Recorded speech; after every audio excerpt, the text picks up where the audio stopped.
الجولة الأولى من تحديات محمد وأشركت هتبدأ حالا. ابدأ. طبعا يا جماعة دي قناة محمد وأشركت مع بابا. فكرة التحدي النهارده زي ما انتم شايفين، اللي هيوصل عنده الأول ايديك قدام أشركت شوية، لازم توصلها لحد القلم يا أشركت، لازم توصل لحد القلم. أحسن أشركت. لا انا وهي. لا انا بوصل لغايه القلم كده هفوز أشركت. المره الجايه. طب لا اروح فين طيب؟ ثواني بس، سيبوا بس دلوقتي. كده يا جماعه الجوله الاولى من تحديات محمد واشركت مع بابا انتهت بفوز اشركت ما شاء الله، شغاله زي الصاروخ. هنرجع بس ونحط حاجه ثانيه في الاطباق ونرجع لكم مره ثانيه، ما تروحوش بعيد وخليكم معانا. A few moments later. الجوله الثانيه هتبدا حالا. ابدا. مين يا ترى اللي هيوصل الاول؟ محمد شكل بتاعته بتجري جامد قوي واشركت متخفله مش عارف ليه.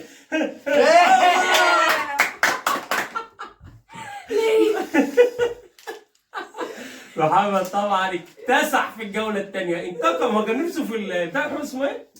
دوريتوس حراوه، بيحبه جامد قوي. طبعا كده اشركت اللي فازت في الجوله الاولى، محمد كسب في الجوله الثانيه. احنا معانا اكتر من جوله فخليكم معانا عشان هنبدا حالا في الجوله رقم 3. خليكم معانا.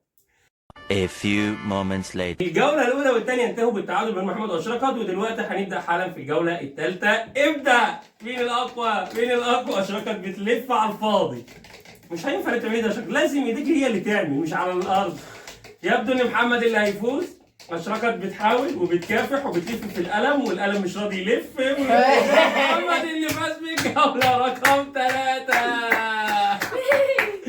كده محمد شكله هيكتسح يا جماعه.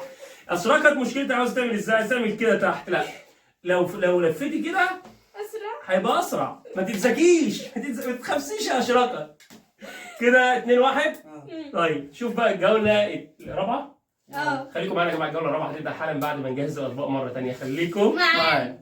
A few moments later. الجوله الرابعه هتبدا حالا مع محمد واشركت، طبعا بنتائج ايه؟ 2-1 دلوقتي. الجوله الرابعه هتبدا حالا. ابدا. عايزين يا جماعه بص حاول جامد اقوى عشان في تنافس شرس الجوله دي. في تنافس شرس الجوله دي.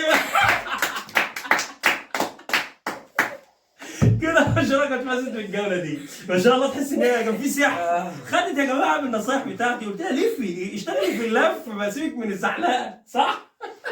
يلا افوز. كده اشركت فازت في الجوله رقم 4. كده 2-2. يلا يا جماعه هنرجع لكم بعد ما نجهز الاطباق مره ثانيه. خليكم معانا. A few moments later. الجوله الخامسه يا جماعه هتبدا وشكلها هتبقى تنافسيه جامد جدا جدا، لان التعادل دلوقتي 2-2 في 4 جولات فاتت. مين اللي هيفوز فيكم؟ ان شاء الله. ان شاء الله واحد فيهم هيفوز اكيد يعني. ابدا. اسرع يا محمد. حاسس ان اللي هناك دي بتقرب اكتر ودي بتسبقها، واللي هناك بتقرب اكتر بقى تقرب. لا يا اشركت، اسحبي يا اشركت. محمد.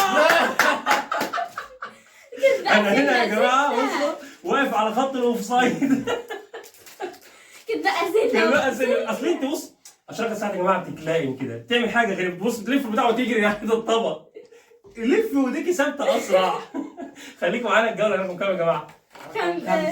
5. لا 6. الجوله السادسه يا جماعه هتبدا حالا. خليكم معانا. A few moments later. الجوله السابعه من تحديات محمد واشركت مع بابا يا جماعه هتبقى جوله شديده جدا وقويه جدا. واشركت متفائله ومحمد مركز. يلا هنقول انت. ابدا الجوله رقم 7. بسم الله ما شاء الله. ركزي يا اشركت، ركزي في القلم ما تبصوش للبسكويت. ركزي في البسكويت ما تبصش للقلم. يبدو ان اشركت اللي هتفوز. كده اشركت اللي فازت بفرق بسيط خالص. بس انا واقف على الخط يا جماعه. بصوا حكم راي انا على طول عشان ما حدش يتظلم. كده الحمد لله الحمد لله الحمد لله. ان شاء الله افوز المره الجايه باذن الله. كده فزت في الجوله كام؟ 6 دي؟ 3 والله؟ طيب يعني كده 3-3. والله انا ما عادش عارف هي كام بس هنعتبرها 3-3. خليكم معانا بقى عشان الجوله السابعه هتبقى جوله قويه جدا جدا. خليكم معانا. A few moments later. الجولة السابعة يا جماعة طبعا محمد واشركت متحمسين. 3-3 على فكرة من جملة التحدي الجولات اللي فاتت. هنبدأ دلوقتي الجولة رقم 7. ابدأ. يا جماعة اللايك يا جماعة والاشتراك في قناة محمد واشركت. التنافس شرس وانا حاسس ان العصير عمال يجري ويشتد والتنافس شرس، التنافس شرس. اشرقت اتلخبطت، محمد اللي فشل. محمد اللي اتلخبطت عشان يعمل كده. جه هنا كده محمد اخذ العصير.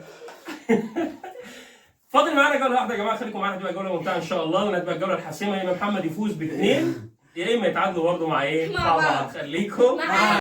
A few moments later. الجوله رقم 8 يا جماعه، بعد ما مرينا ب7 جولات نتائجهم محمد 4 واشرقت 4. 3. 3. دي الجوله الحاسمه، يا اما محمد يفوز يبقى 5-3 يا اما يبقى 4. نقول ابدا. يا ترى في قوه وتنافس شديد. اشرقت بدات تلخبط. محمد اللي فاز. محمد اللي فاز في الجوله الثامنه. عارف ما تحبش البسكويت ده. طبعا الناس اللي وصلت معانا للنقطه اللي احنا فيها حالا دلوقتي، احنا ما عرفناكمش بنفسنا. ده محمد، اشراقات، بابا. في قناه محمد اشراقات مع بابا بنقدم تحديات، حاجات كده ترفيهيه. لو عجبتكم فكره التحدي بتاعت النهارده، يا ريت ما تنسوناش لايك لايك وشير وشير وسبسكرايب. وسبسكرايب. باي باي باي.